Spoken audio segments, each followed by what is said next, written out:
Halo sahabatku pecinta kisah nyata penuh drama dan pembalasan cerdas. Selamat datang di channel Jeritan Hati yang akan mengaduk emosi kalian malam ini. Kalian pasti sering mendengar kisah istri yang diremehkan, diusir, dan dianggap sebatang kara, kan? Tapi pernahkah kalian membayangkan, apa jadinya jika wanita yang diusir di tengah malam itu ternyata adalah pemilik kunci ATM hidup, dan hanya butuh satu panggilan telepon untuk membuat orang yang mengusirnya menjadi nol? Siapkan diri kalian untuk menyaksikan bab 1 dari kisah Nisa yang akan menunjukkan betapa bahayanya meremehkan seorang wanita yang bekerja dalam kesunyian. Sebelum kita mulai, yuk ramaikan kolom komentar. Tulis nama, asal kota, dan ketik hadir untuk menunjukkan dukungan kalian pada Nisa. Jangan lupa juga like video ini, dan subscribe channel Jeritan Hati agar kalian tidak ketinggalan setiap plot twist yang akan datang. Kalian sudah siap? Kita mulai sekarang. Kehidupan Nisa dan Galang terlihat sempurna dari luar. Rumah mewah di kompleks elit, mobil-mobil berkilauan di garasi, dan penampilan yang selalu rapi mencerminkan pasangan muda yang sukses luar biasa. Galang, dengan karisma dan jabatan manajer senior di sebuah perusahaan konstruksi, seringkali menjadi pusat perhatian. Ia selalu membanggakan dirinya sebagai pencari nafkah utama, pria yang sukses karena kerja kerasnya sendiri. Bu Dian, ibu Galang, adalah orang pertama yang selalu memuji kesuksesan putranya. Di mata Bu Dian, Galang adalah pahlawan, tulang punggung keluarga, sementara Nisa hanyalah seorang istri yang beruntung, yang hanya bekerja dari rumah. Nisa sendiri menerima anggapan itu dengan senyuman yang tenang. Ia tidak pernah merasa perlu mengoreksi pandangan suaminya atau ibu mertuanya. Bagi Nisa, pekerjaannya adalah dunianya sendiri, sebuah benteng kesunyian yang memberinya kekuatan nyata, jauh dari hiruk-pikuk pameran kesuksesan yang dipertontonkan Galang. Sementara Galang sibuk dengan rapat dan klien, Nisa menghabiskan waktu di lantai atas, dalam sebuah ruangan kecil yang dihias sederhana, yang ia sebut sebagai ruang kerjanya. Pintu ruangan itu hampir selalu tertutup, dan Galang tidak pernah benar-benar tahu apa yang dikerjakan Nisa di sana. Setiap kali Galang bertanya, Nisa hanya menjawab singkat, mengurus beberapa hal untuk klien. Sebuah jawaban yang selalu membuat Galang menganggap pekerjaan Nisa tidak lebih dari pekerjaan sampingan yang tidak signifikan.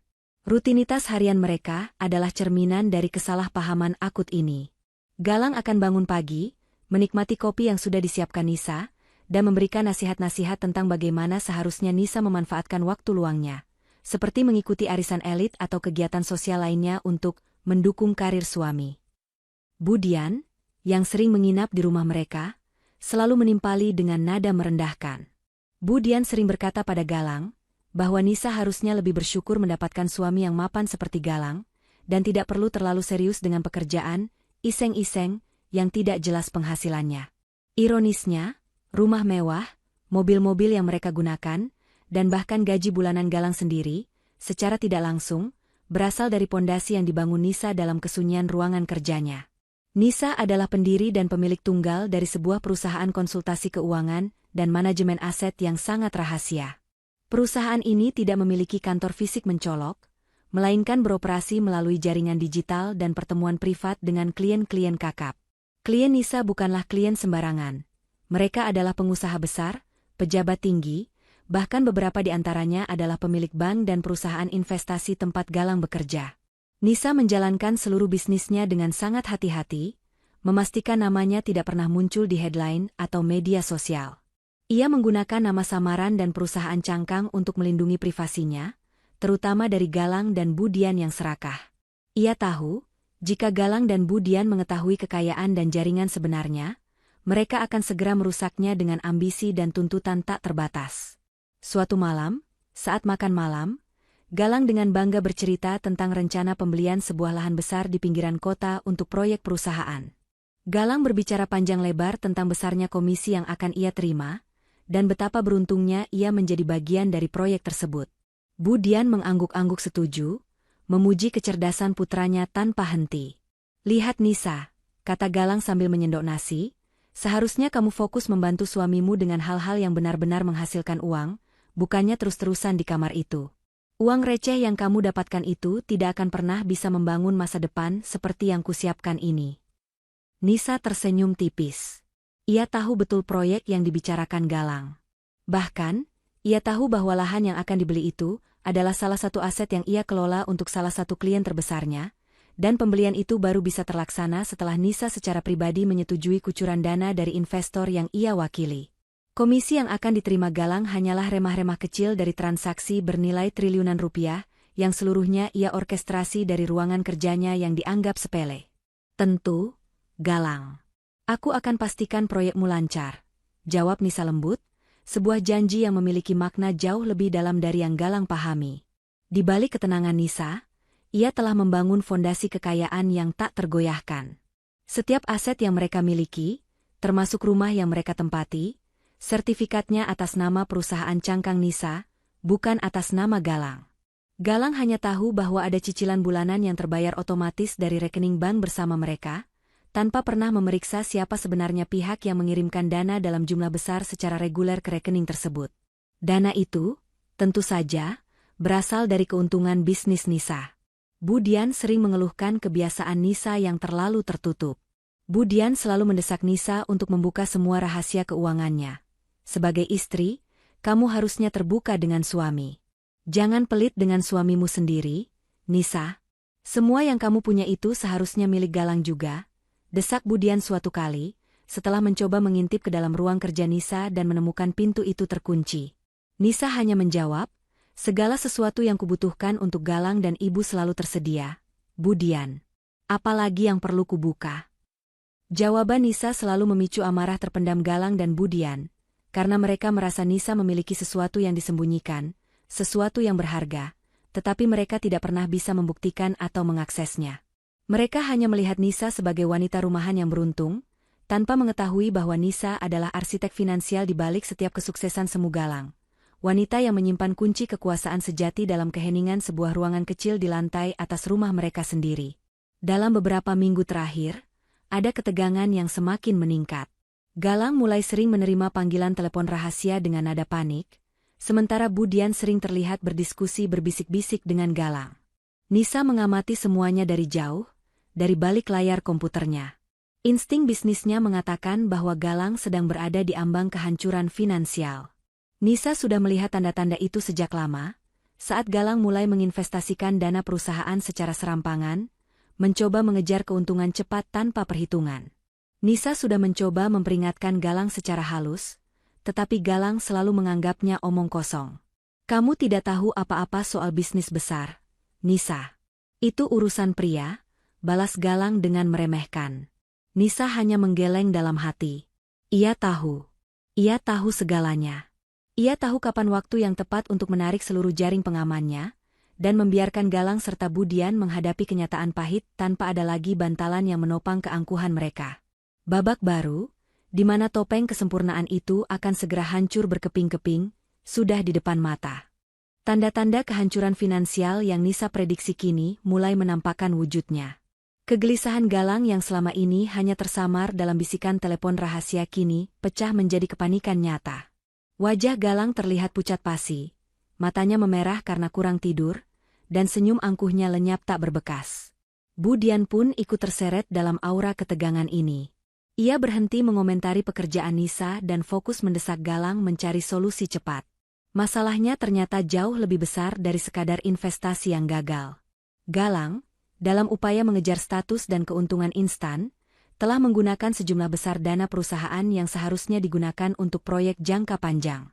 Ia tidak hanya gagal mengembalikan modal tersebut, tetapi juga telah memalsukan beberapa laporan keuangan kecil. Parahnya, untuk menutupi kegagalannya, Galang diam-diam menjaminkan aset rumah yang ia yakini atas namanya kepada seorang rentenir kelas atas, bukan bank resmi, untuk mendapatkan uang tunai cepat. Rentenir itu, yang memiliki koneksi sangat kuat dan tanpa ampun, kini menuntut pelunasan penuh dalam waktu 2 kali 24 jam. Jika tidak, bukan hanya rumah yang akan disita, tetapi Galang sendiri akan menghadapi masalah hukum serius yang akan menghancurkan reputasinya di dunia bisnis. Malam itu, suasana di ruang keluarga sangat mencekam. Galang dan Bu Dian menunggu Nisa turun dari ruang kerjanya. Nisa datang dengan ketenangan biasa, seolah tidak ada awan badai yang menggantung di atas kepala mereka. Nisa, duduk sini. Ada hal yang sangat penting, sangat mendesak, kata Galang dengan suara serak, ada campuran keputusasaan dan dominasi palsu dalam nadanya. Bu Dian segera mengambil alih. Ini demi masa depan kita, Nisa. Galang sedang menghadapi masalah besar. Perusahaan sedang butuh bantuan likuiditas. Kita harus cepat. Nisa duduk, menyilangkan kakinya dengan anggun. Aku sudah tahu, Galang. Sejak 2 minggu lalu, aku sudah tahu pergerakan dana yang mencurigakan di akun perusahaanmu. Aku sudah mencoba mengingatkan. Ucapan Nisa itu sukses membuat Galang dan Bu Dian terkejut dan sedikit marah. Galang merasa harga dirinya tercabik karena Nisa mengetahui rahasianya. Apa? Bagaimana kamu tahu? Jangan sok tahu, Nisa. Ini masalah besar, bukan urusanmu. Ini menjadi urusanku karena melibatkan rumah ini. Galang, jawab Nisa tenang. Dan rumah ini adalah salah satu aset yang kupastikan aman. Galang terdiam sejenak. Ia kemudian mengeluarkan selembar berkas legal dari tas kerjanya. Berkas itu adalah dokumen penjualan hak kepemilikan sebuah properti. Cukup basa-basi, Nisa. Aku tidak butuh ceramah. Aku butuh uang. Dan satu-satunya cara kita mendapatkan uang dalam waktu singkat adalah menjual aset ini. Ia menunjukkan dokumen itu.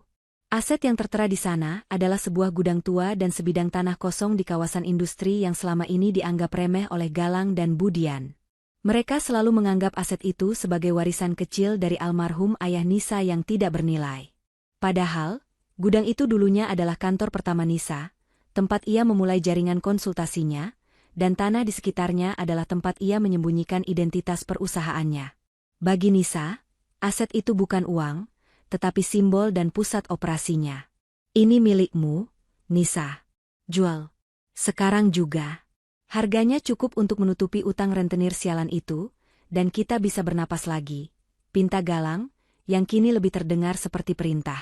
Nisa mengambil berkas itu. Jari-jarinya yang halus membelai judul dokumen tersebut. Ia tahu, harga yang ditawarkan oleh Galang jauh di bawah nilai pasar sebenarnya. Galang hanya peduli pada kecepatan, bukan nilai. Aku tidak bisa menjual ini, Galang, kata Nisa setelah keheningan yang panjang. Jawaban itu seperti tamparan keras di wajah Galang dan Bu Dian. Bu Dian langsung melonjak dari kursinya. Apa-apaan kamu, Nisa? Kamu dengar suamimu sedang dalam bahaya? Kamu lebih memilih sebidang tanah kumuh itu daripada masa depan Galang? Itu bukan tanah kumuh, Bu Dian. Itu adalah pusat dari segala yang kumiliki. Koreksi Nisa dengan nada dingin yang tidak pernah ia gunakan sebelumnya. Dan Galang, kamu sudah tahu aku tidak akan pernah menjualnya. Itu adalah janjiku pada ayah. Galang menjadi liar. Rasa takut bercampur amarah membuatnya kehilangan akal. Ia menarik berkas itu kasar dari tangan Nisa. Dasar wanita egois. Kamu memang tidak pernah peduli padaku. Kamu hanya peduli pada pekerjaan tidak jelasmu di kamar itu. Aku suamimu, dan aku perintahkan kamu untuk menandatangani ini. Aku butuh uang, dan kamu memilikinya. Nisa menatap mata Galang lurus-lurus. Tatapan Nisa tidak lagi lembut, melainkan tajam, penuh dengan otoritas tersembunyi. Aku tidak akan menjualnya. Dan aku tidak akan menalangi utang yang disebabkan oleh keserakahan dan kebodohanmu, Galang. Aku hanya akan membantu orang yang mau belajar dari kesalahannya, bukan orang yang terus-menerus menyalahkan orang lain. Ucapan itu adalah pemicu terakhir. Harga diri Galang hancur. Ia tidak tahan lagi dengan rasa bersalah yang disorotkan melalui mata Nisa. Baik, kalau begitu, keluar dari rumahku, teriak Galang, suaranya menggema di seluruh ruangan. Jika kamu tidak mau membantu suamimu, maka kamu tidak punya tempat di rumah ini. Pergi. Pergi sekarang juga. Aku tidak butuh istri yang tidak bisa kuandalkan. Bu Dian segera berdiri di belakang Galang, mendukung penuh keputusan putranya. Pergi, Nisa. Kami tidak butuh kamu. Kamu hanya menumpang di sini selama ini. Lihat saja, tidak ada yang sudi menolongmu, kamu kan sebatang kara. Bu Dian menekankan kata, sebatang kara, dengan senyum sinis. Memanfaatkan fakta bahwa Nisa memang tidak punya keluarga dekat selain mereka. Nisa bangkit dari duduknya. Ia tidak membantah, tidak berteriak, dan tidak memohon. Ia hanya mengambil kunci mobil lama yang tergantung di gantungan dekat pintu. Mobil yang jarang ia gunakan sejak Galang membelikannya mobil mewah untuk menjaga citra mereka. Dengan keheningan yang mematikan, Nisa melangkah keluar. Galang dan Bu Dian berdiri di ambang pintu, menyaksikan Nisa berjalan menjauh di tengah gelapnya malam. Mereka tersenyum puas, berpikir bahwa mereka baru saja memenangkan pertarungan, tanpa menyadari bahwa mereka baru saja mengusir sumber oksigen finansial mereka sendiri. Nisa berjalan perlahan, menikmati hawa dingin yang menyentuh kulitnya. Di kegelapan itu, wajah Nisa berubah. Ketakutan dan kesedihan yang harusnya dirasakan seorang wanita yang diusir di tengah malam tidak ada sama sekali. Yang ada hanyalah ketenangan mutlak dan tekad baja. Ia mencapai mobil lamanya, membuka kunci. Sebelum masuk, Nisa menoleh ke belakang, menatap rumah mewah yang ia beli dengan keringatnya sendiri, rumah yang kini dikuasai oleh 2 orang serakah. Ia tahu, perpisahan ini adalah pintu gerbang. Pintu gerbang menuju pembalasan yang instan, total, dan tak terelakkan. Dengan ponsel yang ia genggam erat, Nisa tahu ia tidak sebatang kara. Ia punya jaringan, ia punya kuasa, dan ia punya ajudan yang hanya butuh satu panggilan untuk datang. Malam baru saja dimulai, dan Galang serta Bu Dian belum tahu seberapa dinginnya malam itu bisa berubah bagi mereka. Malam itu benar-benar gelap. Hanya diterangi oleh lampu jalan yang remang-remang di kawasan perumahan elit tersebut. Udara dingin menyengat, tetapi Nisa tidak merasakan kedinginan fisik. Hatinya, yang selama ini telah ia latih untuk menahan segala emosi, kini dipenuhi oleh ketenangan yang menakutkan. Di balik pintu besar rumah mewah itu, Galang dan Bu Dian pasti sedang merayakan kemenangan mereka, merasa puas telah menyingkirkan Nisa yang dianggap sebagai batu sandungan untuk rencana serakah mereka selanjutnya. Mereka salah. Sangat salah. Nisa berdiri di samping mobil lamanya yang berdebu. Mobil itu adalah saksi bisu perjuangan Nisa dari nol.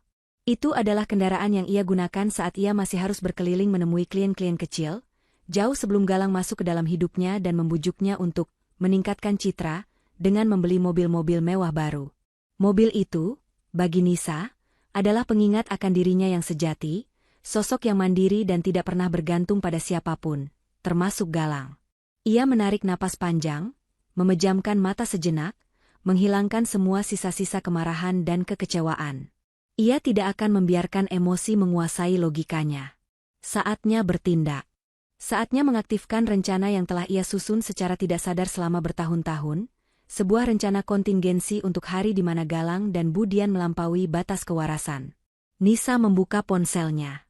Layarnya yang menyala menjadi satu-satunya sumber cahaya di tangannya. Ia tidak menelepon teman, apalagi keluarga, karena memang ia tidak memiliki kerabat dekat yang bisa dimintai pertolongan, sesuai dengan ejekan Bu Dian. Ia justru membuka sebuah aplikasi yang sangat terenkripsi. Aplikasi itu hanya memiliki satu kontak, yang diidentifikasi hanya dengan inisial, AJ, Konsul. Ini adalah kontak darurat pribadinya, yang terhubung langsung dengan kepala keamanan sekaligus asisten khusus urusan high-risk perusahaannya. Aji bukanlah ajudan biasa. Ia adalah mantan perwira intelijen yang kini mengelola segala hal mulai dari keamanan fisik, hingga logistik dan aset rahasia Nisa. Ia adalah orang pertama dan satu-satunya yang tahu persis seberapa besar kerajaan Nisa sebenarnya. Nisa mengetuk layar, melakukan panggilan. Panggilan itu hanya berdering sekali. Ya, Nyonya. Suara Aji terdengar dari seberang, dalam nada yang tenang dan profesional, seolah-olah ditelepon pukul 2 pagi adalah hal yang rutin. Saya diusir. Aji, kata Nisa tanpa basa-basi, suaranya datar. Oleh Galang dan Bu Dian. Keheningan sesaat di seberang sana. Bukan keheningan karena terkejut, melainkan keheningan kalkulasi. Saya mengerti, Nyonya. Apakah Anda baik-baik saja? Tanya Aji. Saya baik. Mereka menganggap saya sebatang kara dan tidak punya tempat tujuan. Mereka sudah melewati batas. Saatnya mengaktifkan protokol Phoenix, perintah Nisa, menggunakan kode rahasia yang ia dan Aji sepakati untuk situasi darurat ini. Protokol Phoenix adalah nama sandi untuk proses pengambil alihan aset, pembekuan rekening, dan pemutusan semua jaringan bisnis yang menghubungkan Galang dengan keuangan Nisa. Protokol ini dirancang untuk menghancurkan musuh secara finansial total, tanpa meninggalkan jejak atau celah hukum. Baik, Nyonya. Saya sudah memuat dokumennya ke server hukum utama. Saya akan tiba di lokasi Anda dalam waktu 15 menit. Saya membawa kendaraan operasional. Pak Rendra akan menunggu di lokasi evakuasi kedua, siap untuk sesi konsultasi darurat. Terima kasih, Aji. Sampai jumpa, Nyonya. Dan, Nyonya, Aji menambahkan sebelum memutus panggilan, Anda tidak pernah sebatang kara. Anda punya kami. Panggilan terputus. Nisa kembali memasukkan ponsel ke dalam saku mantelnya. 15 menit. Waktu yang sangat singkat untuk mengubah nasib seseorang, dari wanita yang diusir menjadi operator kehancuran finansial. Nisa bersandar ke mobil lamanya, matanya terfokus pada gerbang rumahnya yang kini terasa asing. Di dalam rumah, Galang dan Budian sedang bersulang dengan anggur mahal. Rasakan, wanita sombong itu. Dia pikir dia siapa menolak permintaan suaminya sendiri, cibir Budian sambil menyeruput anggurnya. Sekarang dia pasti menyesal, di luar sana kedinginan, mungkin sudah menelepon teman-temannya untuk meminta tumpangan. Tapi siapa yang mau repot-repot menolongnya? Dia tidak punya siapa-siapa. Galang tertawa, tawa yang penuh kelegaan dan sedikit rasa bersalah yang ia abaikan. Dia memang pantas mendapatkannya, Budian. Lagi pula, dia tidak punya apa-apa selain uang receh dari pekerjaan tidak jelasnya. Uang itu tidak akan cukup untuk menutupi utang kita. Besok pagi kita atur saja, kita bilang Nisa pergi kabur karena stres. Kita jual saja mobilnya yang baru, itu lumayan. Mereka berdua tidak tahu bahwa setiap aset yang mereka bicarakan, termasuk mobil mewah yang baru, telah terdaftar sebagai aset sewaan jangka panjang atas nama perusahaan Nisa. Penjualan aset itu akan menjadi tindakan ilegal yang langsung dipantau oleh tim keamanan Nisa. 5 menit berlalu. Nisa melihat ke ujung jalan. Belum ada tanda-tanda. Ia menggunakan waktu hening itu untuk menenangkan pikiran, memproyeksikan langkah selanjutnya. Ia harus memastikan pembekuan rekening Galang dilakukan tepat sebelum jam operasional bank dimulai. Ia juga perlu memastikan surat cerai darurat ditandatangani malam ini juga, memanfaatkan celah hukum yang ia buat sendiri melalui jaringan koneksi legalnya. 10 menit berlalu. Galang dan Budian memutuskan untuk tidur nyenyak. Merasa lega karena masalah utama mereka, Nisa, sudah disingkirkan, meskipun masalah utang rentenir masih menggantung. Mereka yakin, besok pagi mereka akan menemukan cara lain untuk mendapatkan uang. Mereka tidak pernah menduga bahwa pagi mereka tidak akan pernah datang dengan normal lagi. 13 menit berlalu. Cahaya lampu mobil yang kuat mulai terlihat dari kejauhan. Itu bukan cahaya biasa. Itu adalah sinar tajam yang elegan. 14 menit. Sebuah mobil mewah hitam, berjenis Alphard, melaju pelan dan berhenti tepat di depan gerbang rumah Galang.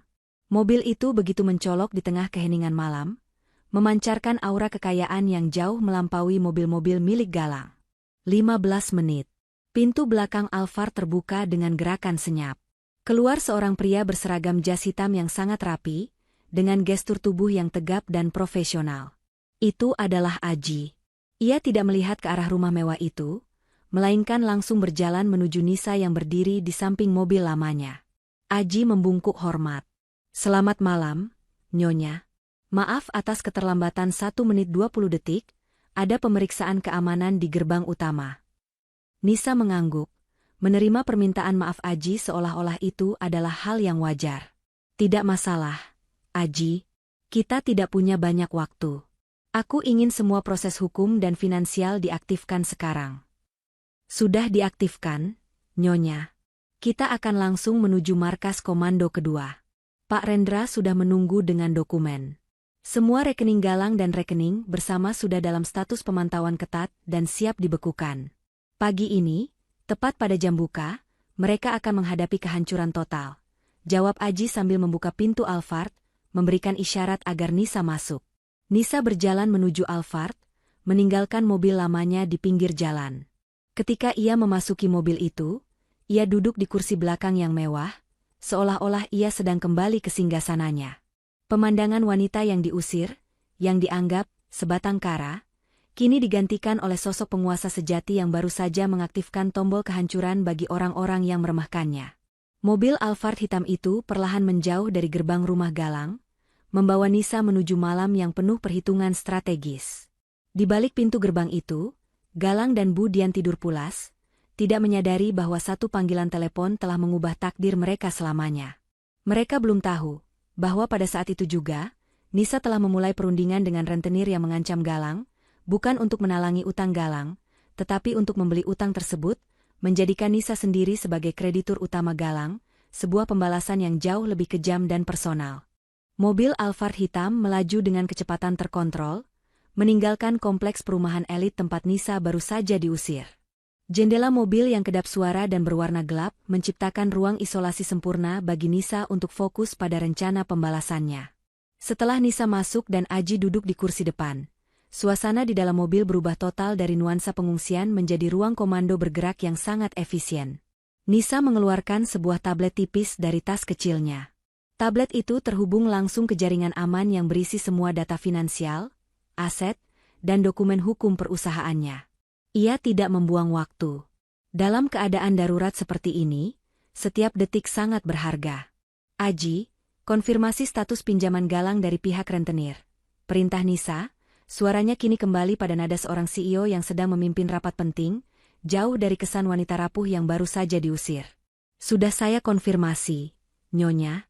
Total utang sebesar 7 miliar rupiah dengan jatuh tempo besok sore. Mereka menggunakan sertifikat rumah sebagai jaminan, dan mereka siap mengeksekusi jika dana tidak cair. Lapor Aji, matanya tetap fokus pada jalanan. Jangan biarkan rentenir itu yang mengeksekusi, kata Nisa dingin. Aku tidak ingin aset berhargaku jatuh ke tangan pihak luar. Segera beli utang itu. Bayar lunas semua tagihan Galang ke rentenir itu sekarang juga. Gunakan perusahaan cangkang kita yang di Singapura. Aku ingin kita menjadi kreditur utama Galang sebelum matahari terbit. Aji segera mengambil AirPods kecilnya, dan mulai memberikan instruksi kepada tim hukum di kantor markas komando. Langkah ini adalah kunci plot twist bab 4, yang memastikan pembalasan Nisa bukan hanya tentang memblokir uang, tetapi juga mengambil alih kendali atas semua masalah Galang. Dengan membeli utangnya, Nisa secara efektif menggantikan posisi rentenir yang kejam itu. Galang dan Bu Dian akan berutang langsung padanya, dan Nisa yang akan menentukan kapan dan bagaimana utang itu akan dibayar. Atau, lebih tepatnya, dieksekusi. Operasi pengambil alihan utang sedang berlangsung, Nyonya. Tim Singapura sudah bergerak. Maksimal dalam 1 jam, dokumen pengalihan hak tanggungan akan ditandatangani dan kita akan menjadi pemilik sah atas utang 7 miliar Galang. Konfirmasi Aji. Nisa mengangguk puas. Bagus. Sekarang, masalah bank. Aku ingin semua rekening Galang dan rekening bersama yang masih memiliki dana, tidak peduli seberapa kecil, dibekukan tepat pukul 8 pagi. Masukkan laporan indikasi penipuan dan pencucian uang, gunakan data transaksi mencurigakan yang pernah kita kumpulkan. Pastikan pembekuan ini datang dari otoritas internal bank, bukan dari pengacara pribadi. Disinilah letak kekuasaan Nisa yang sesungguhnya. Bank tempat Galang menabung dan berurusan secara profesional adalah salah satu klien utama perusahaan konsultasi Nisa. Bahkan Nisa memiliki pengaruh yang besar di jajaran direksi bank tersebut. Laporan dari Nisa tidak akan dianggap enteng, melainkan perintah yang harus dilaksanakan demi menjaga integritas bank. Siap, Nyonya. Instruksi sudah diteruskan ke Pak Rendra di lokasi evakuasi. Beliau akan memastikan Dewan Pengawas Bank menerbitkan surat pembekuan darurat, Aji meyakinkan. Perjalanan mereka berakhir di sebuah penthouse mewah yang terletak di puncak salah satu gedung pencakar langit Jakarta. Gedung itu juga merupakan salah satu properti yang dikelola Nisa, tempat ia memiliki unit cadangan khusus untuk situasi darurat. Mereka memasuki gedung itu tanpa menarik perhatian, menggunakan jalur pribadi khusus yang hanya diketahui oleh staf keamanan tingkat tinggi Nisa. Di dalam penthouse yang didesain minimalis namun futuristik itu, Pak Rendra, seorang pengacara senior yang cerdas dan sangat loyal pada Nisa, sudah menunggu. Meja makan yang besar kini telah berubah menjadi meja rapat darurat, penuh dengan berkas dan laptop yang menyala. Selamat malam, Nyonya Nisa. Maaf atas ketidaknyamanan ini, sapa Pak Rendra, membungkuk hormat. Lupakan formalitas, Pak Rendra. Kita punya waktu kurang dari 6 jam sebelum matahari terbit, kata Nisa, langsung menuju meja rapat. Status protokol Phoenix. Utang Galang sedang kita beli, Closing diharapkan selesai pukul 4.30. Surat cerai darurat dengan dasar pengusiran dan potensi kekerasan dalam rumah tangga sudah kusiapkan. Saya akan mengajukannya tepat pukul 8 pagi, berbarengan dengan pembekuan rekening, jelas Pak Rendra, menunjuk pada tumpukan dokumen yang tertata rapi. Nisa mengambil pena dan mulai menandatangani berkas cerai tanpa ragu. Setiap tanda tangan adalah pemutusan ikatan, bukan hanya pernikahan, tetapi juga pemutusan jaring pengaman finansial Galang dan Budian. Galang dan Budian menganggap saya, sebatang kara, Pak Rendra, kata Nisa, tanpa mengalihkan pandangannya dari berkas. Aku ingin mereka merasakan apa artinya sebatang kara yang sebenarnya. Pagi ini, mereka harus kehilangan 3 hal sekaligus. Istri yang selama ini menopang mereka, akses ke dana, dan kepemilikan atas rumah. Pak Rendra memahami maksud Nisa. Kami sudah menyiapkan surat pemberitahuan dari perusahaan manajemen aset kita. Begitu utang dibeli, secara hukum kita berhak menyita properti yang dijaminkan. Kita akan mengirim tim penyitaan yang didukung oleh keamanan kita sendiri, tepat pukul 10 pagi. Jangan mengirim tim penyitaan yang terlihat formal, Pak Rendra. Aku ingin mereka melihat wajah yang familiar, perintah Nisa. Pak Rendra tampak berpikir sejenak, lalu tersenyum tipis. Saya mengerti. Kita akan menggunakan Aji dan timnya sebagai perwakilan penyitaan, menggunakan kendaraan Alphard yang sama. Itu akan menjadi pesan yang kuat. Nisa mengangguk. Keputusan ini sangat penting. Galang dan Budian harus melihat Aji dan mobil Alphard yang menjemput Nisa di malam hari, kini kembali di siang hari sebagai eksekutor kehancuran mereka. Waktu terus berjalan. Nisa, Aji, dan Pak Rendra bekerja tanpa henti. Mereka menyusun rilis pers terbatas yang akan dibagikan hanya kepada jaringan bisnis tertentu, yang intinya menyatakan bahwa Galang telah dilepas dari jabatannya karena ketidaksesuaian etika, dan sedang dalam proses perceraian dengan seorang investor berpengaruh. Rilis pers ini akan memastikan reputasi Galang hancur di mata kolega-koleganya, menjamin Galang tidak akan bisa mendapatkan pekerjaan di industri yang sama. Nisa melihat keluar jendela penthouse. Kota Jakarta masih tertidur. Keheningan yang sama saat ia diusir kini menemaninya, tetapi kali ini, keheningan itu adalah ketenangan seorang jenderal yang baru saja memenangkan pertempuran besar sebelum fajar menyingsing. Ia telah memastikan bahwa Galang dan Budian tidak akan memiliki hari esok yang damai. 1 panggilan, 15 menit kedatangan, dan beberapa jam kerja strategis telah memetakan kehancuran total mereka. Budian berkata Nisa sebatang kara. Besok, Budian akan melihat bahwa sebatang kara Nisa jauh lebih berkuasa daripada seluruh klan keluarga mereka.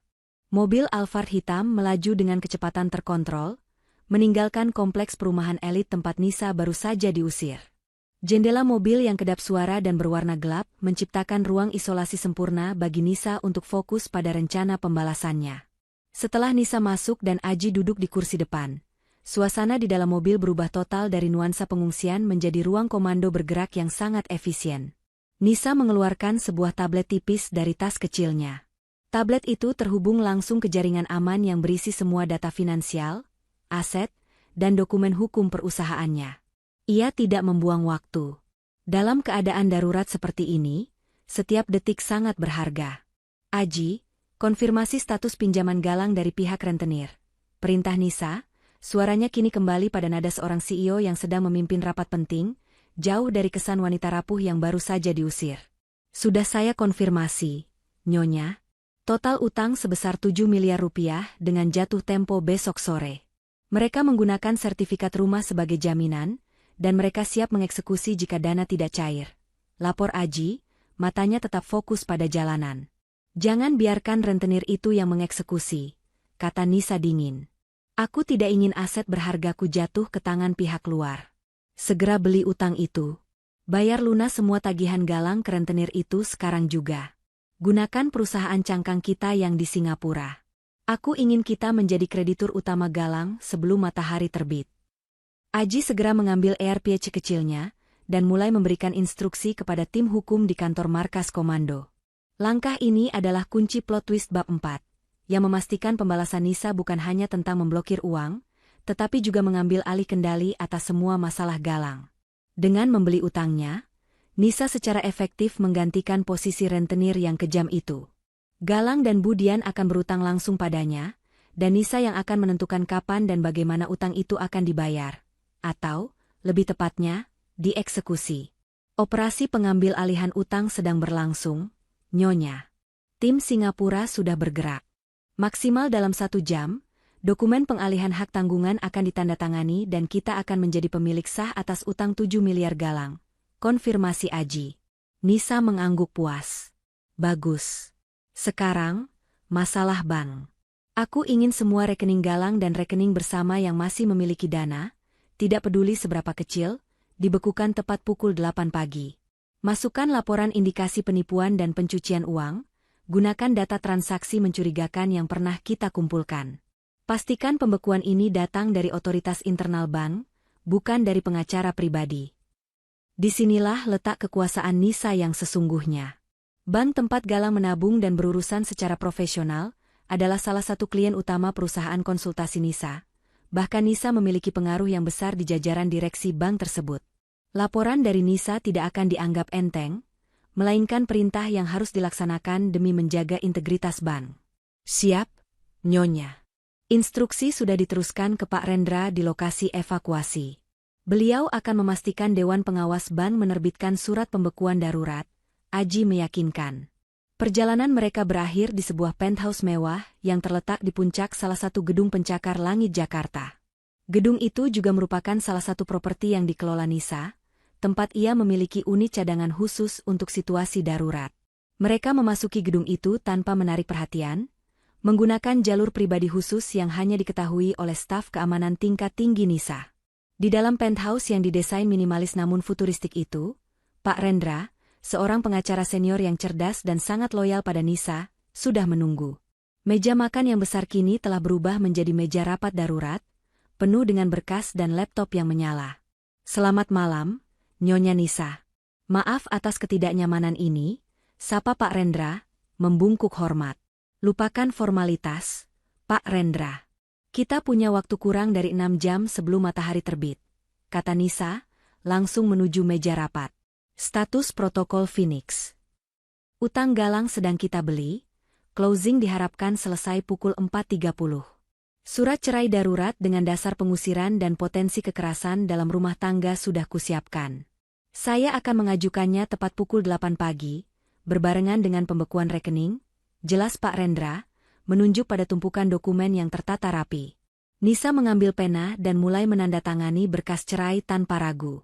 Setiap tanda tangan adalah pemutusan ikatan, bukan hanya pernikahan, tetapi juga pemutusan jaring pengaman finansial Galang dan Budian.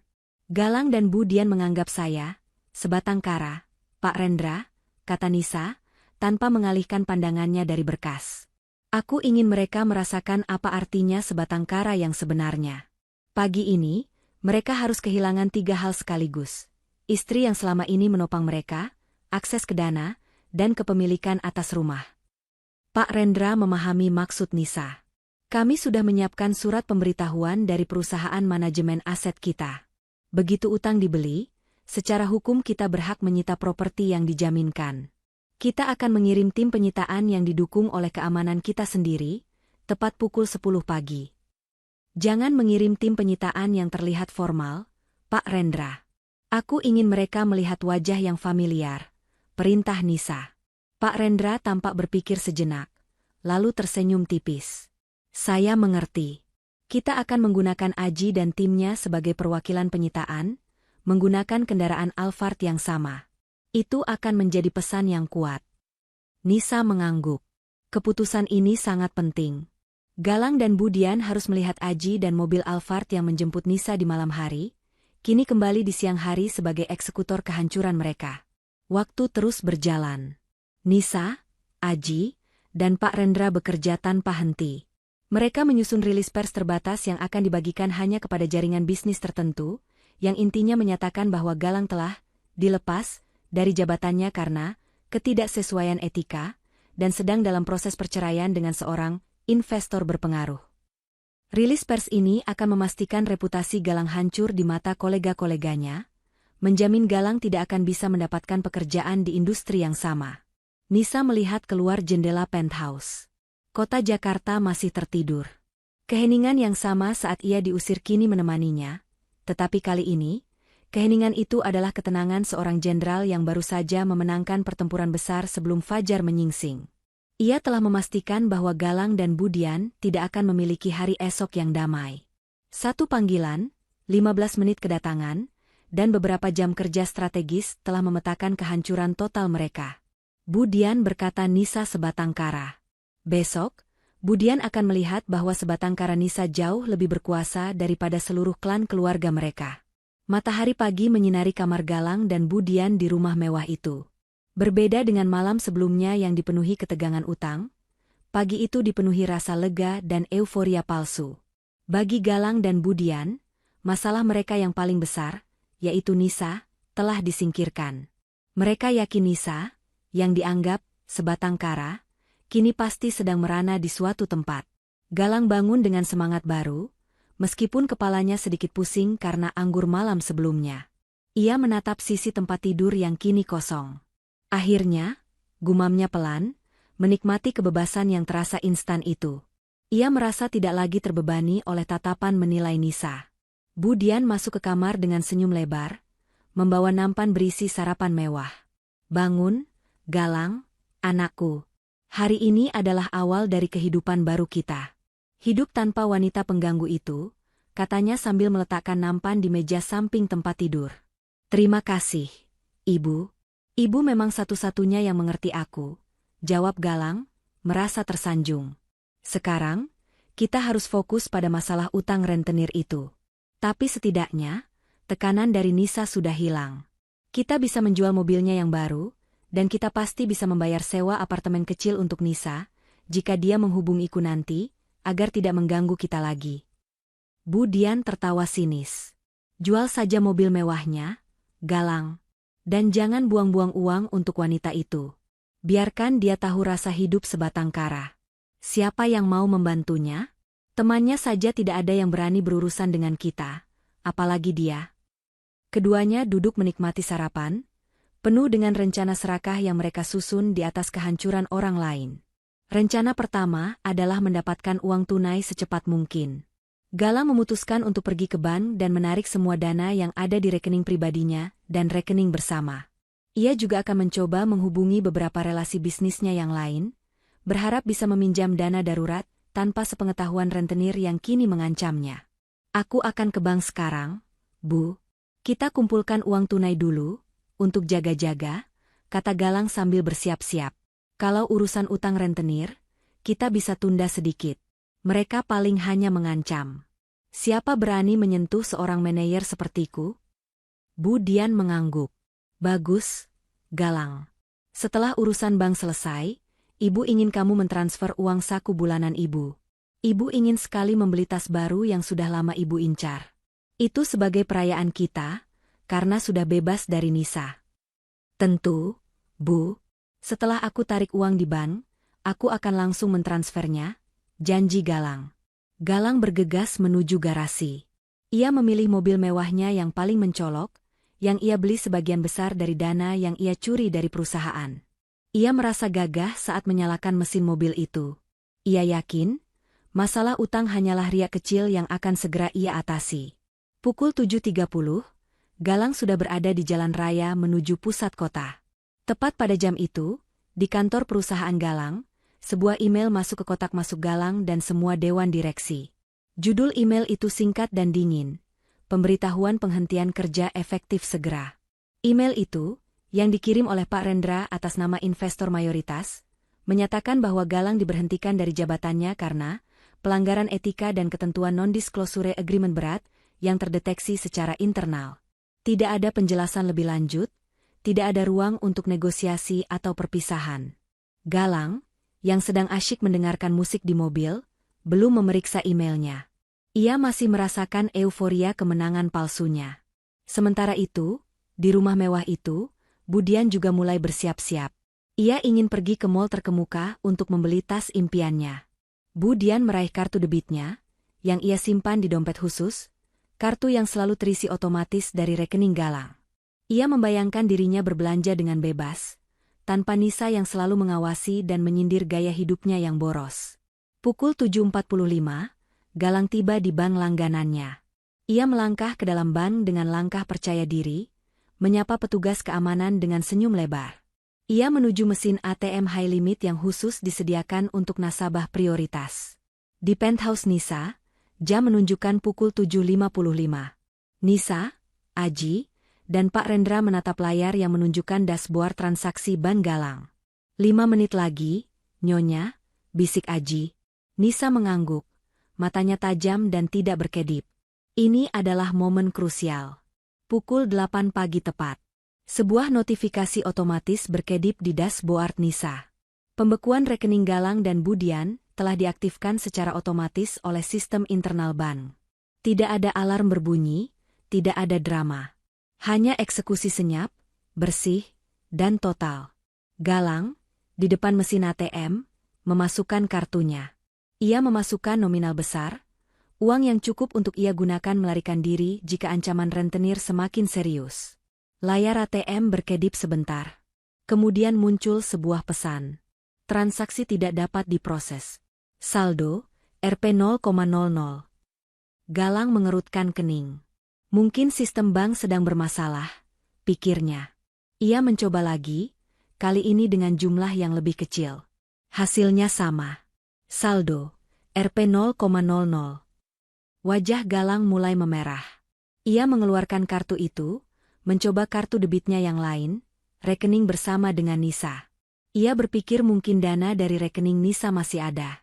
Ia memasukkan kartu. Nominal transaksi. Layar berkedip. Transaksi tidak dapat diproses. Rekening Anda dibekukan. Silakan hubungi customer service. Galang tiba-tiba merasakan jantungnya berdebar kencang. Keringat dingin mulai membasahi dahinya. Kemenangan palsunya yang ia rasakan pagi ini hancur dalam hitungan detik. Ia tidak hanya tidak bisa menarik uang, seluruh aset cairnya telah lenyap. Di saat yang sama, Budian sudah berada di butik tas mewah di mall. Ia sudah memilih tas kulit buaya yang ia inginkan. Dengan bangga, ia menyodorkan kartu debitnya kepada kasir. Kasir memasukkan kartu itu ke mesin EDC. Mesin itu berbunyi beep dan mencetak struk. Maaf, Ibu. Kartu Anda ditolak, kata kasir dengan wajah datar. Budian merasa terhina. Apa? Tidak mungkin. Coba lagi. Mungkin mesinnya rusak. Isi kartu ini selalu penuh. Kasir mencoba lagi. Hasilnya sama. Transaksi gagal. Dana tidak mencukupi, rekening dibekukan. Wajah Budian yang tadinya angkuh seketika memucat. Rasa malu dan panik merayap naik ke tenggorokannya. Ia tahu, sesuatu yang sangat buruk telah terjadi. Pagi yang seharusnya menjadi perayaan palsu Galang dan Budian, seketika berubah menjadi awal dari neraka finansial yang instan, yang bahkan tidak mereka duga asalnya. Kepala Galang terasa berputar, bukan lagi karena sisa anggur, melainkan karena rasa syok yang menjalar dari ujung kepala hingga kaki. Ia tidak percaya pada layar ATM yang ia lihat. Saldo 0 rupiah? Rekening dibekukan? Ini adalah hal yang mustahil bagi seorang manajer senior sepertinya, yang selalu membanggakan kestabilan finansial. Galang bergegas menuju meja customer service prioritas bank. Wajahnya yang tegang dan memancarkan kemarahan segera menarik perhatian staf bank. Ia menuntut penjelasan dengan nada suara yang meninggi, mengabaikan etika dan profesionalisme. Ada apa ini? Kenapa rekening saya dibekukan? Ini pasti kesalahan sistem. Cepat perbaiki. Saya harus segera menarik dana dalam jumlah besar. Galang membentak, tangannya menggebrak meja layanan. Petugas bank yang melayaninya, seorang wanita muda yang tampak terlatih, tetap tenang. Mohon tenang, Bapak Galang. Saya akan memeriksa status rekening Anda di sistem kami. Mohon kesediaannya menunggu sebentar. Sementara menunggu, Galang mengeluarkan ponselnya, berniat menghubungi Budian untuk menceritakan kekacauan ini. Namun, saat membuka ponsel, ia melihat notifikasi email yang masuk 1 jam yang lalu, email dari kantornya, pemberitahuan penghentian kerja efektif segera. Galang membuka email itu dengan tangan gemetar. Saat membaca baris demi baris, matanya terbelalak. Dipecat? Pelanggaran etika dan NDA berat? Rasa panik yang ia rasakan di depan ATM kini berubah menjadi teror yang dingin. Kehancuran finansialnya ternyata datang tidak sendirian. Kehancuran karirnya pun menyusul secara instan. Siapa yang berani melakukan ini? Siapa yang memiliki kekuatan untuk memecatnya tanpa peringatan dan membekukan rekeningnya di saat yang sama? Bapak Galang, petugas bank kembali bersuara, menginterupsi badai yang berkecamuk di kepala Galang. Saya sudah memeriksa status rekening Anda. Berdasarkan sistem, kedua rekening pribadi dan rekening bersama Anda saat ini berada dalam status pembekuan darurat yang diinstruksikan oleh Divisi Hukum Internal kami. Hukum internal? Kenapa? Atas dasar apa? Galang nyaris berteriak. Alasannya adalah dugaan aktivitas mencurigakan terkait dana perusahaan dan adanya gugatan perceraian darurat yang baru saja diajukan. Kami diminta untuk menangguhkan semua akses dana hingga ada kejelasan hukum. Jelas petugas itu tetap profesional. Gugatan perceraian darurat. Nama itu bagai sambaran petir di siang bolong. Nisa. Hanya Nisa yang bisa melakukan ini. Tapi bagaimana mungkin Nisa yang dianggap Galang sebatang kara dan tidak berdaya, bisa bergerak secepat dan sekuat ini? Bagaimana Nisa bisa mengakses divisi hukum internal bank? Bank ini bahkan tidak tahu Nisa adalah istrinya, karena Nisa tidak pernah terlibat dalam acara bank. Gugatan itu, siapa yang mengajukannya? Desak Galang, suaranya kini tercekat. Kami tidak bisa mengungkapkan detailnya, Bapak. Yang jelas, rekening Anda saat ini terikat secara hukum. Bahkan untuk menanyakan rincian saldo pun tidak bisa kami layani. Maaf, Bapak Galang, tutup petugas itu, memberikan isyarat bahwa percakapan telah berakhir. Galang meninggalkan bank dalam keadaan linglung. Ia berjalan keluar tanpa menyadari tatapan iba dari beberapa staf bank yang sebenarnya tahu siapa Nisa dan seberapa besar pengaruhnya. Ia menyalakan mobil, tetapi tangannya gemetar, tidak sanggup memegang setir. Ia segera menghubungi Budian. Galang, kenapa telepon ibu lama sekali? Ibu malu sekali di mall. Kartu ibu ditolak. Cepat transfer uang sekarang juga. Budian langsung menyambutnya dengan rentetan keluhan yang histeris. Bu, dengarkan aku. Ada masalah besar. Rekeningku, semua rekeningku, dibekukan. Tidak ada saldo. Kantor. Aku dipecat, Bu. Dipecat? Suara Galang hampir pecah. Keheningan melanda di seberang telepon. Kehisterisan Budian langsung mereda, digantikan oleh kepanikan yang lebih dalam. Dibekukan? Apa maksudmu? Lalu uang saku ibu? Tabunganmu? Uang untuk rentenir itu? Bagaimana bisa? Aku tidak tahu, Bu. Tapi petugas bank bilang ini karena gugatan cerai darurat. Nisa, Bu. Nisa yang melakukannya. Nisa? Itu wanita tidak punya siapa-siapa. Dari mana dia punya uang untuk menyewa pengacara hebat? Ini pasti ulah musuh bisnis kita, Galang. Nisa hanya kambing hitam, teriak Budian, menolak menerima kenyataan bahwa Nisa yang ia remehkan adalah dalang di balik kehancuran ini. Tapi surat pemecatan itu, Bu, dari investor mayoritas. Aku tidak pernah tahu siapa investor mayoritas itu. Aku dipecat karena melanggar NDA, Bu. Karirku tamat. Galang mulai menangis. Ia tidak pernah menyangka hidupnya yang ia bangun di atas kebohongan akan runtuh secepat ini. Pulang. Cepat pulang, Galang. Kita harus mencari akal. Kita harus mengambil semua surat-surat berharga. Atau, kita jual saja perhiasan ibu. Perintah Budian, naluri serakahnya kini berfokus pada penyelamatan diri. Galang memutar balik mobilnya menuju rumah, dengan pikiran kalut. Ia tidak tahu, Nisa, Aji, dan Pak Rendra sudah jauh di depannya. Saat Galang memutar setir, Pak Rendra sudah mengirimkan berkas pengajuan penyitaan rumah ke pengadilan. Utang Galang yang dibeli oleh Nisa kini menjadi bumerang yang siap menghantamnya, dan rumah yang selama ini Galang banggakan akan segera dicabut dari genggamannya. Dalam waktu kurang dari 1 jam, kehidupan Galang berubah dari manajer sukses yang dihormati menjadi pengangguran dengan rekening kosong dan terancam disita rumahnya. Pukulan finansial pertama ini sukses melumpuhkan Galang dan Budian, membuat mereka buta terhadap langkah Nisa selanjutnya. Mereka kini hanya fokus pada panik, bukan pada pembalasan. Galang tiba di rumah dalam keadaan terengah-engah, wajahnya basah oleh keringat dingin. Ia langsung menuju Budian, yang sudah menunggu dengan gelisah di ruang tamu. Aura rumah mewah yang biasanya terasa nyaman dan mewah kini, diselimuti ketakutan dan kekacauan. Galang, bagaimana ini? Kartu ibu ditolak. Apa yang harus kita lakukan? Cepat. Kita harus pergi ke notaris sekarang. Kita jual saja aset-aset ibu yang lain. Kita tidak boleh jatuh miskin. Seru Budian panik, air mata mulai membasahi pipinya yang biasanya dipoles riasan mahal. Sudah terlambat, Bu. Aku dipecat. Dipecat tanpa pesangon. Dan semua rekening kita dibekukan. Nisa, ini pasti ulah Nisa. Tapi bagaimana caranya? Galang menjambak rambutnya sendiri karena frustrasi. Mereka berdua mulai berlarian di dalam rumah, mencari surat-surat berharga, perhiasan, dan dokumen penting lainnya. Mereka bergerak seperti tikus yang terperangkap di dalam labirin yang tiba-tiba runtuh. Setiap laci ditarik paksa, setiap lemari dibuka dengan kasar. Di tengah kekacauan itu, Galang menemukan sebuah berkas yang ia sisihkan bertahun-tahun lalu, dokumen pembelian rumah yang mereka tempati. Ia mengingat Nisa pernah mengatakan bahwa rumah itu terdaftar atas nama sebuah perusahaan. Saat ia membuka berkas itu, ia baru menyadari fakta yang mengerikan. Rumah itu tidak pernah sepenuhnya milik Galang.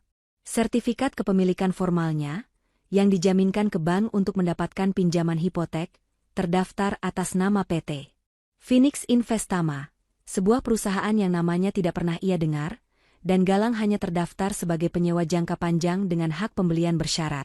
PT Phoenix Investama, gumam Galang, bingung. Siapa ini? Siapa pemilik perusahaan ini, Bu? Jangan-jangan ini perusahaan rentenir yang membeli utangku. Budian ikut melihat, matanya melebar. Aku tidak tahu. Tapi kita harus jual sekarang juga. Cepat telepon notaris langganan kita. Galang meraih telepon rumah. Ia mencoba menghubungi beberapa kenalannya untuk meminta bantuan atau pinjaman uang tunai. Namun, setiap panggilan yang ia lakukan dijawab dengan nada dingin atau penolakan halus. Maaf, Galang, aku sedang sangat sibuk. Dan kudengar kabar soal perusahaanmu. Aku tidak bisa membantumu saat ini, kata seorang teman bisnisnya. Aku tidak mau mengambil risiko, Galang. Reputasimu sedang di ujung tanduk. Investor mayoritas tidak main-main. Maaf, aku harus menjaga jarak, kata relasi lainnya. Kabar pemecatan Galang menyebar seperti api.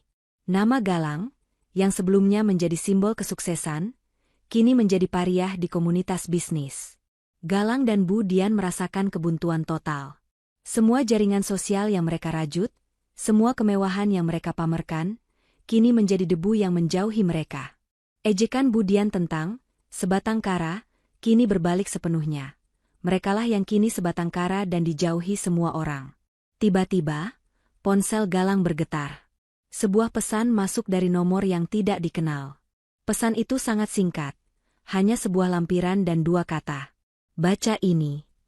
Dengan tangan gemetar, Galang membuka lampiran itu. Itu adalah surat resmi dari kantor hukum Rendrao Rekan. Inti surat itu adalah pemberitahuan resmi bahwa PT Phoenix Investama telah mengakuisisi seluruh utang Galang dari rentenir. Dan yang membuat Galang terperosok ke lantai adalah baris berikutnya. PT Phoenix Investama adalah perusahaan holding yang sepenuhnya dimiliki oleh Nisa. Nisa kini menjadi satu-satunya kreditur dan pemilik hak tanggungan atas rumah mewah yang mereka tempati. Identitas sejati Nisa, yang selama ini tersembunyi di balik nama perusahaan cangkang, kini terbongkar dengan kejam. Galang dan Budian terdiam kaku. Mereka menatap berkas itu bergantian, tidak sanggup mengucapkan sepatah kata pun. Nisa, istri yang mereka anggap tidak penting, wanita yang mereka usir di tengah malam, ternyata adalah pemilik sesungguhnya dari segala yang mereka miliki. Dia adalah investor mayoritas yang memecat Galang. Dia adalah sumber dana di rekening yang kini beku. Dia adalah kreditur yang akan menyita rumah mereka. Tidak mungkin. Bisik Budian, air mata histerisnya kini berubah menjadi air mata penyesalan dan ketakutan yang mendalam. Wanita itu, dia menipu kita selama ini. Dia membiarkan kita hidup dalam kebohongan. Galang hanya bisa menunduk. Ia akhirnya mengerti betapa bodoh dan sombongnya ia selama ini. Nisa tidak pernah membutuhkan uang recehnya. Nisa adalah orang yang memberikan uang itu padanya. Nisa tidak pernah perlu mencari pekerjaan, karena dia adalah pemilik jaringan bisnis yang jauh lebih besar dari impian Galang sekalipun. Saat mereka masih dalam keadaan syok, Galang menerima satu lagi notifikasi.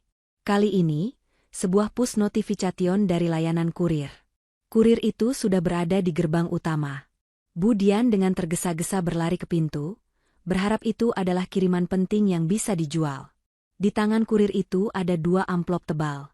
Amplop pertama adalah surat panggilan pengadilan untuk Galang, terkait gugatan perceraian darurat. Amplop kedua adalah surat perintah pengosongan properti dari PT Phoenix Investama, yang meminta Galang dan Bu Dian mengosongkan rumah itu dalam waktu 2 jam, karena hak tanggungan telah dialihkan dan jatuh tempo. Kebenaran yang kejam itu menghantam mereka bertubi-tubi dalam hitungan jam. Bukan hanya finansial mereka yang dibekukan, tetapi masa depan, karir, dan bahkan tempat berlindung mereka kini lenyap dalam genggaman wanita yang mereka ejek, sebatang kara, dan usir di tengah malam. Mereka tidak hanya bangkrut. Mereka telah diusir dari rumah yang mereka yakini milik sendiri, oleh pemilik yang selama ini mereka tiduri dan rendahkan. Keputusan untuk mengosongkan rumah dalam waktu 2 jam, menghantam Galang dan Bu Dian dengan kenyataan yang paling brutal. Mereka hanya punya waktu singkat untuk mengumpulkan barang-barang yang tersisa dan paling berharga sebelum tim penyitaan datang. Kepanikan bercampur dengan rasa malu yang luar biasa, membuat gerakan mereka canggung dan tidak terarah. Bu Dian, yang selama ini terbiasa hidup dilayani, kini harus mengemas perhiasan dan pakaian mahalnya sendiri. Namun, perhiasan-perhiasan yang ia pikir bernilai tinggi ternyata hanyalah replika yang dibeli Galang dari dana pinjaman. Sementara pakaian-pakaiannya, yang ia banggakan, terasa memberatkan. Air mata Bu Dian mengalir deras, bukan karena kehilangan Galang, tetapi karena kehilangan status dan kemewahan yang ia yakini abadi. Galang sendiri tampak seperti orang kehilangan arah. Ia duduk termenung di lantai ruang tamu, menatap surat pengosongan dari PT Phoenix Investama. Ia tidak percaya Nisa akan sekejam ini. Ia mencoba menelepon Nisa berkali-kali, tetapi panggilannya tidak pernah tersambung. Ia juga mencoba menghubungi kantor Pak Rendra, pengacara yang namanya tercantum dalam surat pengosongan, tetapi hanya dijawab oleh resepsionis yang dingin dan profesional. Saya ingin bicara dengan Pak Rendra sekarang. Ini masalah darurat. Saya adalah suami dari Nyonya Nisa, teriak Galang putus asa melalui telepon. Mohon maaf, Bapak. Pak Rendra sedang mendampingi klien sangat penting dan tidak bisa diganggu. Semua urusan terkait properti di Jalan Mawar nomor 15 sudah diserahkan kepada tim penyitaan kami. Silakan bekerja sama dengan mereka, jawab suara itu, dan telepon pun diputus. Galang merasakan dinding-dinding menutupinya. Semua akses telah diputus. Tidak ada pintu yang terbuka, tidak ada celah untuk memohon ampun. Ia mencoba menghubungi relasi kerjanya lagi, berharap ada yang mau meminjamkan uang untuk setidaknya menyewa hotel. Namun, mereka semua sudah melihat rilis pers terbatas yang disebarkan Nisa mengenai pelanggaran etika Galang. Nama Galang kini menjadi racun. Tepat 2 jam kemudian, pukul 10 pagi, sebuah mobil Alphard hitam yang sangat familiar melaju memasuki gerbang rumah mereka. Diikuti oleh sebuah mobil van besar untuk pengangkutan barang. Dari Alphard itu, turunlah Aji, ajudan pribadi Nisa. Ia mengenakan setelan jas hitam yang sama rapinya seperti malam Nisa diusir. Kali ini, Aji tidak datang sebagai penyelamat, melainkan sebagai eksekutor. Di belakang Aji ada 3 petugas keamanan berseragam yang membawa berkas dan kunci baru. Galang dan Bu Dian segera berlari keluar. Bu Dian langsung menerobos maju, mengabaikan kehadiran petugas keamanan.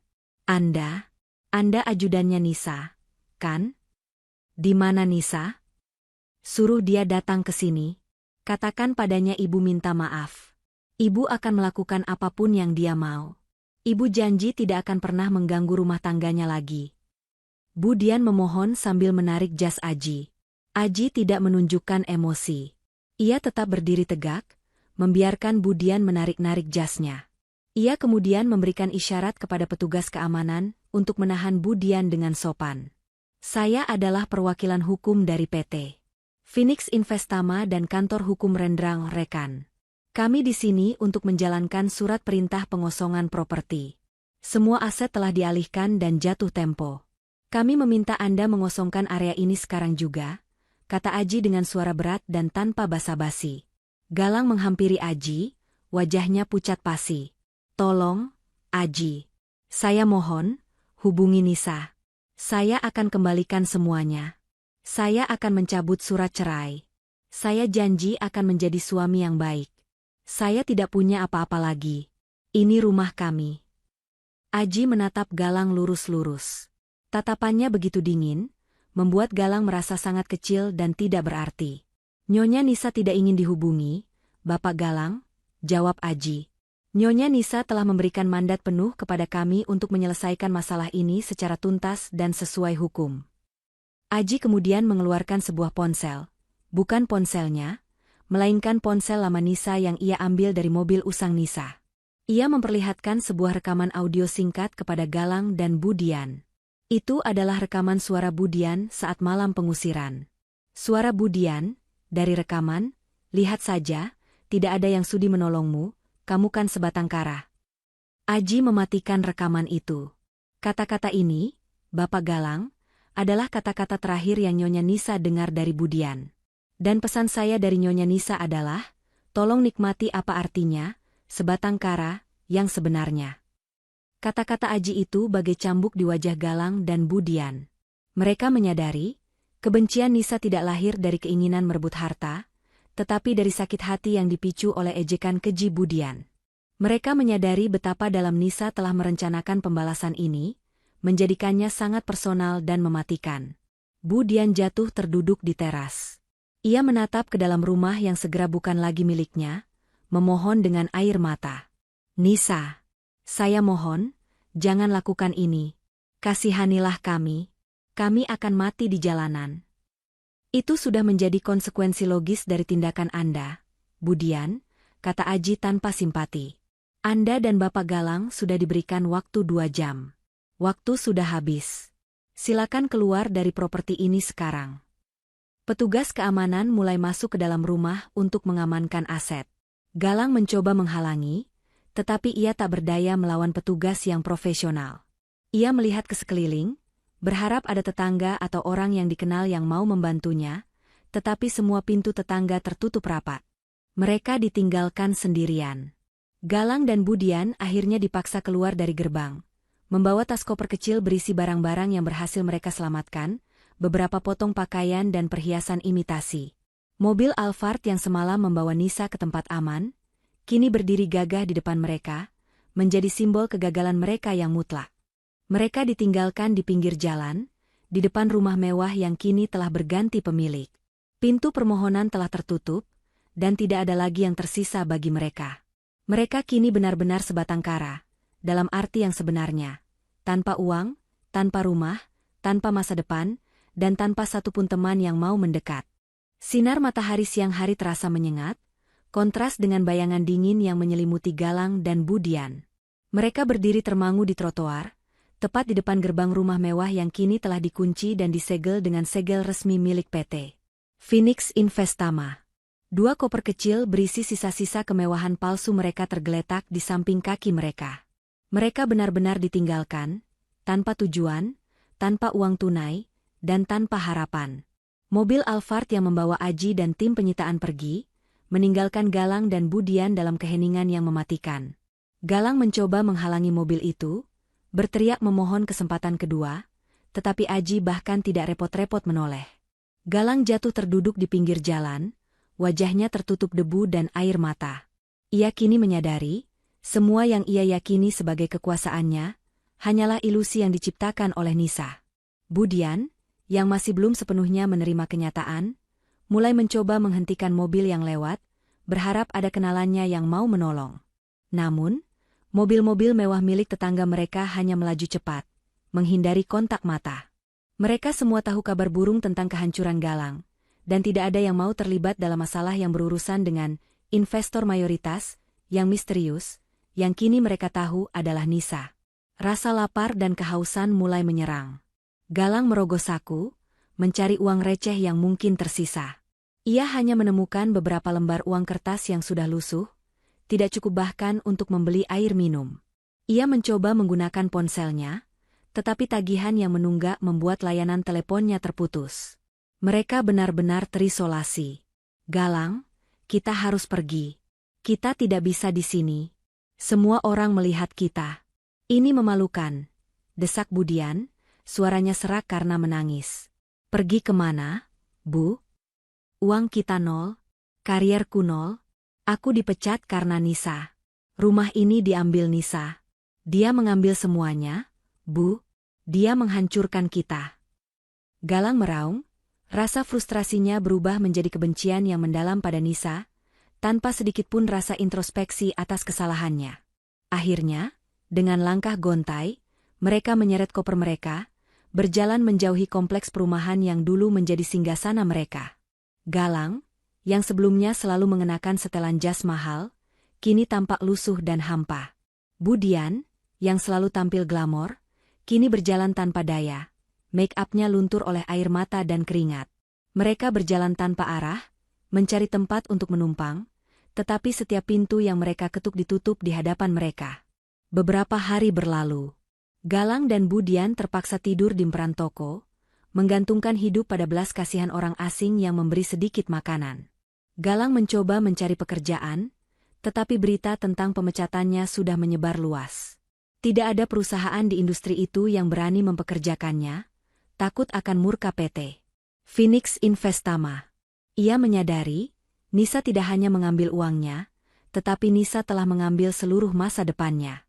Sementara Galang dan Budian terseret dalam kehancuran paripurna, Nisa berada ribuan kilometer jauhnya.